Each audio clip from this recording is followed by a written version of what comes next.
ರಾಜ್ಯ ಕಾಂಗ್ರೆಸ್ನಲ್ಲಿ ಖಾಲಿ ಇಲ್ಲದ ಕುರ್ಚಿಗೋಸ್ಕರ ಆಕಾಂಕ್ಷಿಗಳು ಹೊಸದಾಗಿ ಹುಟ್ಕೊಳ್ತಾ ಇದ್ದಾರೆ, ಬಯಕೆಯನ್ನು ವ್ಯಕ್ತಪಡಿಸ್ತಾ ಇದ್ದಾರೆ. ಈ ಸಾಲಿಗೆ ಸೇರ್ತಾ ಇರೋದು ಹುಬ್ಬಳ್ಳಿಯಲ್ಲಿ ಸಚಿವ ಆರ್.ಬಿ. ತಿಮ್ಮಾಪುರ್ ಅವರು ಕೊಟ್ಟಂತಹ ಒಂದು ಸ್ಟೇಟ್ಮೆಂಟ್.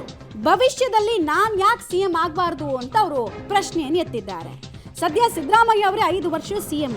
ಸಿದ್ದರಾಮಯ್ಯ ಬಳಿಕ ದಲಿತ ಸಿಎಂ ಆಗಬೇಕು. ಬದಲಾವಣೆಯ ಪ್ರಶ್ನೆ ಬಂದ್ರೆ ಪರಮೇಶ್ವರ್ ಸಿಎಂ ಆಗಲಿ. ಅಂತಹ ಪರಿಸ್ಥಿತಿ ಬಂದ್ರೆ ನಾವು ಯಾಕೆ ಅರ್ಜಿ ಹಾಕಬಾರ್ದು?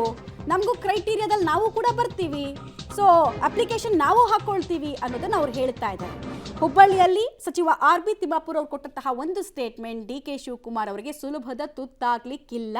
ಸಿಎಂ ಕುರ್ಚಿ ಅನ್ನೋದು ಮುಂದೆ ಪೋಸ್ಟ್ ಸಿದ್ದರಾಮಯ್ಯ ಲೀಡರ್ಶಿಪ್ ಅನ್ನೋದನ್ನ ಇವರು ತಿಳಿಸಿದ ಹಾಗೆ ಕಾಣಿಸ್ತಾ ಇದೆ. ಮತ್ತು ಇದೆಲ್ಲವೂ ಕೂಡ ಕನೆಕ್ಟಿಂಗ್ ಡಾಟ್ಸು. ನಿಮಗೆ ಈ ಹಿಂದೆ ಹಾಸನದಲ್ಲಿ ಒಂದು ಸಮಾವೇಶ ಆಯಿತು, ಅದಾದ ನಂತರ ಎಲ್ಲ ನಾಯಕರುಗಳು ಅಂದರೆ ಹಿಂದುಳಿದ ವರ್ಗಕ್ಕೆ ಸೇರಿದಂತಹ ನಾಯಕರುಗಳು ಸೇರಿದ್ರು. ಈಗ ತಿಮ್ಮಾಪುರ್ ಅವರು ಸ್ಟೇಟ್ಮೆಂಟ್ ಒಟ್ಟಿನಲ್ಲಿ ಸೀರಿಯಲ್ ನಂಬರಲ್ಲಿ ನೆಕ್ಸ್ಟು ನಂದು ಕೂಪನ್ ಬರಬೇಕು ಅಂತ ಅವ್ರು ಕೇಳ್ತಾ ಇದ್ದಾರೆ.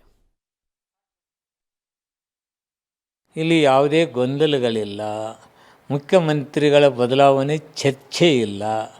ಅಂತಹ ಚರ್ಚೆ ಯಾವುದೇ ವೇದಿಕೆಗಳಲ್ಲಾಗಲಿ ಸಭೆಗಳಲ್ಲಿ ಆಗಿಲ್ಲ. ಈಗಿರ್ತಕ್ಕಂಥ ಮುಖ್ಯಮಂತ್ರಿಗಳು ನಮ್ಮ ನಾಯಕರು ಸಿದ್ದರಾಮಯ್ಯನವರು ಮುಖ್ಯಮಂತ್ರಿಗಳಿದ್ದಾರೆ, ಅವರೇ ಇರ್ತಾರೆ, ಅವರೇ ಮುಂದುವರಿತಾರೆ. ಎಲ್ಲರಿಗೂ ಆಸೆ ಇರುತ್ತೆ ನಾನು ಮುಖ್ಯಮಂತ್ರಿಗಳಾಗಬೇಕು ಅನ್ನೋದು. ಈ ಸತ್ಯ ಅದರ ಉದ್ಭವಿಸಿಲ್ಲ. ಶಾಸಕಾಂಗ ಪಕ್ಷದಲ್ಲಿ ಏನಾದರೂ ವ್ಯತ್ಯಾಸ ಇದ್ದರೆ ಅದು ಉದ್ಭವಿಸುತ್ತೆ, ಅದು ಸತ್ಯ. ಅಂತಹ ವಾತಾವರಣ ಇಲ್ಲ.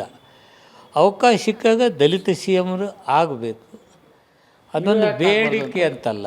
ಬೇಡಿಕೆಲ್ಲ ಯಾವಾಗಲೂ ಸಮರ್ಥ ನಾಯಕತ್ವದಿಂದ ಆ ಸ್ಥಾನ ಪಡಿಬೇಕು. ನಾಮಿನೇಟ್ ಆಗ್ತಕ್ಕಂಥದ್ರಲ್ಲಿ ಏನು ಅರ್ಥ ಇಲ್ಲ.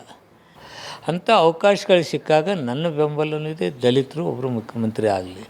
ಅವಕಾಶ ಸಿಕ್ಕರೆ ನಾನು ಮುಖ್ಯಮಂತ್ರಿ ಆಗ್ತೀನಿ, nothing wrong.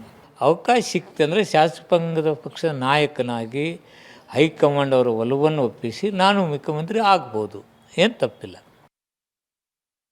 Post Siddaramaiah leadership ಅಥವಾ ಲೀಡರ್ ಆಗುವಂತಹ ಅರ್ಹತೆ ನಮಗೂ ಇದೆ ಅನ್ನುವಂತಹ ಆಕಾಂಕ್ಷಿಗಳ ಸಂಖ್ಯೆ ಹನುಮಂತನ ಬಾಲದ ರೀತಿ ಬೆಳೀತಾ ಇದೆ. ಈಗಾಗಲೇ ಟವಲ್ ಇಟ್ಕೊಂಡು ಅಥವಾ ಬೆಡ್ಶೀಟ್ನೇ ಇಟ್ಕೊಂಡು ಕಾಯ್ತಾ ಇರೋರಿಗೆ ಎಲ್ಲರೂ ಪ್ರತಿಯೊಬ್ಬರು ಕೂಡ ಸಂದೇಶವನ್ನು ಕೊಡ್ತಾ ಇದ್ದಾರೆ, ನಿಮಗೆ ಸುಲಭವಾಗಿ ತಾವು ಅವಕಾಶ ಕೊಡಲ್ಲ ಅಂತ.